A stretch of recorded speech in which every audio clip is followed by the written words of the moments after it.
News at 10. First, the highlights. Lagos State Government launches pilot phase of digital addressing system identifier project. Independent National Electoral Commission to commence continuous voter registration nationwide on August 18. On the foreign scene, Ukraine's Zelensky, European leaders to hold talks with United States President ahead summit with Russian counterpart Vladimir Putin. And in sport, Nigeria's G Tigers begin Afrobasket bid with Madagascar. Now the details. I am Dele Agadumo. The Lagos State Government has unveiled the pilot phase of its innovative identifier project, a comprehensive digital addressing system designed to streamline geographic house numbering and street naming across the state. The project, which will kick off in Ikeja, the state capital, next week, was unveiled by Governor Babajide Sanwo-Olu at the Nigeria Land Titling Registration and Documentation Program, organized by the Lagos State Office of Electronic Geographic Information System, EGIS, and Urban Development in conjunction with the Federal Ministry of Housing and Urban Development. Speaking during the display of the house numbering type plates, Governor Sanwo-Olu said the project is aimed at providing a unique digital identity to every property, enhancing navigation, service delivery, and overall urban management. This one is really more around ensuring that if you can get, an address of a property, every information, that is needed on that property, they always can access it. And Governor Sanwo-Olu commended the federal government for the renewed hope agenda initiative to unlock the economic power of land, saying electronic land documentation is the only way forward to reduce physical interference and build a future where land rights are secured. Also speaking, the special advisor to the governor on electronic geographic information system and urban development, Olajide Babatunde, said Lagos State Government is committed to the identifier project embedded with QR codes and local government specific color codes for easy identification. Babatunde said the digital house numbering system project is a significant step towards modernizing Lagos infrastructure and improving the quality of life for its residents. So it's a continuous process. We will not stop until we number every house in Lagos. In Ikeja district where we are starting, we have over 23,000 properties in Ikeja alone. And the plan, if you talk to Lalu standing by my side, is to finish that whole project. They are at the 23,000 in about 2 months. And then we move to the next local government.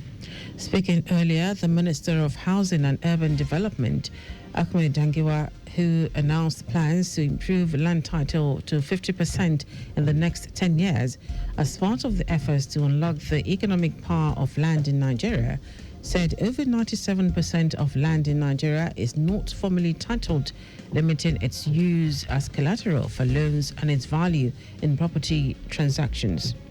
Dangiwa noted the initiative is aimed at modernizing land administration and making land a viable asset for wealth creation, house delivery, and inclusive growth, noting that states will retain full control over land administration. Lagos State Governor Babajide Sanwo-Olu has commended the courage, professionalism, and service of fire responders with a call for collaboration from citizens and every stakeholder to enhance preparedness and mitigate fire incident emergencies across the state. Governor Sanwo-Olu stated this at the opening of the second edition of Lagos International Fire Safety Conference held at Victoria Island with the theme Leveraging Technology and Community Engagement to prevent fires. The governor pledged his administration's commitment to deploying smart technology, exploring current trends and innovation, ensuring active community participation through traditional rulers, community development councils and associations. And all of this is to ensure that our goal is to make every person in Lagos know how to spot a potential fire hazard, know how to smell when your environment is not safe enough, and know how to prevent a fire how to stay safe, and how to help others. And I think these are some of the things that we need to take away. Earlier in his welcome address, Commissioner for Special Duties and Intergovernmental Relations, Olugbenga Oyerinde, noted that the conference is not just for fire responders alone, but a shared mandate for individuals, communities, private sector to learn latest strategies and best practices for fire management and prevention to build a state that is safe and secure for all. To our esteemed stakeholders, both physical and virtual, I encourage you to fully participate on learn updated practices, learn new approaches, and relearn essential principles. Let us collaborate, share insights, and build on each other's expertise. The Director, Lagos State Fire and Rescue Service, Margaret Adishaye, while giving the activity reports for 2024, said 1,952 fire rescue and related issues were recorded, while 117.12 billion naira worth of property were saved. Fire safety is not just all about equipment. It is about people, and the best fire fought is the one prevented. Stakeholders at the event, including traditional rulers, fire safety experts, applauded Governor Sanwo-Olu's administration for its commitment to risk reduction, emergency preparedness, and fire incident reduction, especially in line with the Themes Plus agenda on security and governance. Our correspondent Adiola Akindele reports that the conference attracted lawmakers, top government officials, Fire Safety Equipment Dealers Association, participants from Congo, Egypt, Tanzania, Togo, United States, United Kingdom, China, Slovenia, the Philippines.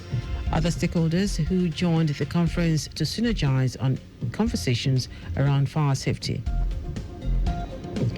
Lagos State Government, through the Ministry of Waterfront Infrastructure Development, has reiterated its commitment to tackling the growing menace of illegal dredging and its devastating impact on communities across the state. Speaking ahead of the first Waterfront Summit scheduled for September 12, the Commissioner for Waterfront Infrastructure Development, Dayo Bush Alebioshu, called for active community involvement in confronting the crisis. Alebioshu described illegal dredging as a silent destroyer of coastal and riverine communities, noting that it accelerates erosion, worsens flooding, disrupts aquatic life, and destroys livelihoods dependent on fishing and water-based commerce, especially in areas like Makoko. He stressed that the persistent nature of this problem is what has made it one of the major topics for deliberation at the upcoming summit. According to him, the summit would serve as a collaborative platform to foster dialogue, share best practices, and develop actionable policies that safeguard Lagos waterfront for present and future generations. Now to the rest of the stories. The Independent National Electoral Commission, INEC, says it will start the continuous voter registration, CVR, across the country on August 18 in preparation for the 2027 general elections. INEC has released the list of about 811 registration centers across the country for the exercise, which is expected to be conducted in 3 phases. According to the Commission, online pre-registration will open on August 18 via its dedicated portal, cvr.inecnigeria.org, for pre-registration activities. It announced that physical in-person registration will begin a week later on August 25 and will take place across all local government area offices and designated registration centers across the country. INEC stressed that the exercise will be held from Mondays to Fridays, starting at 9 a.m. and ending at 3 p.m. daily. It added that the third and final phase is scheduled to start on May 4, 2026 and end on August 17, 2026, while the register will be displayed for claims and objections between August 24 and 30, 2026. A wife of the president, Oluremi Tinubu, has called for sustained investment in the nation's youth. She described the nation's youth population as central to building a more connected, just and sustainable world. In her message to mark this year's International Youth Day, celebrated under the theme, Youth Advancing Multilateral Cooperation Through Technology and Partnership, Mrs. Tinubu urged stakeholders to amplify young people's voices and support their initiatives. Mrs. Tinubu applauded the strength and creativity of young Nigerians, saying their contributions are already visible in innovation, enterprise, and advocacy. She maintained that empowering the youth with skills, opportunities, and platforms would further enhance their role as drivers of national and global progress. And out to foreign news, Ukrainian President Vladimir Zelensky is joining European leaders in talks aimed at increasing pressure on United States President Donald Trump to take sides with Ukraine during Friday's summit with his Russian counterpart Vladimir Putin in Alaska. In an online call with Trump, the leaders are expected to reiterate that no decision should be taken without Ukraine, including changing its borders by force. Trump has said any peace deal would involve some swapping of territories, and one of Putin's demands is that Kyiv surrenders the part of the eastern Donbass area it still controls.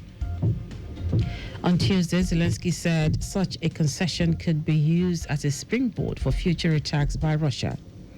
Zelensky has previously insisted that Ukrainians would not gift their land to the occupier and pointed to the country's constitution, which requires a referendum before a change in its territory.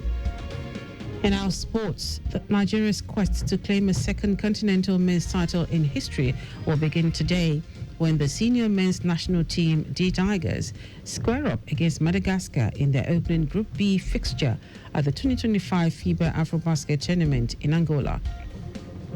The coach, Mohamed Abdulrahman, led side, who are making a 20th appearance in the history of the FIBA AfroBasket Championship since the tournament made its debut in 1962, will take on the less fancied Malagasy outfit at the Pavilhão Motios de Londa in Angola. The Tigers look to begin the campaign on a strong note as they bid to win only a second African title and a first in 10 years. The format for the 2025 FIBA AfroBasket in Angola will see the winners of each group advance directly to the quarterfinals. Teams who finish in second and third will enter a qualification round for the remaining last 8 slots. The last placed teams in each group will be eliminated, while the losers of the qualification round will also exit the competition and be ranked according to their win-loss record and point differential. And that is our news at 10. Just before we go, stay alive. Make use of pedestrian bridges where available.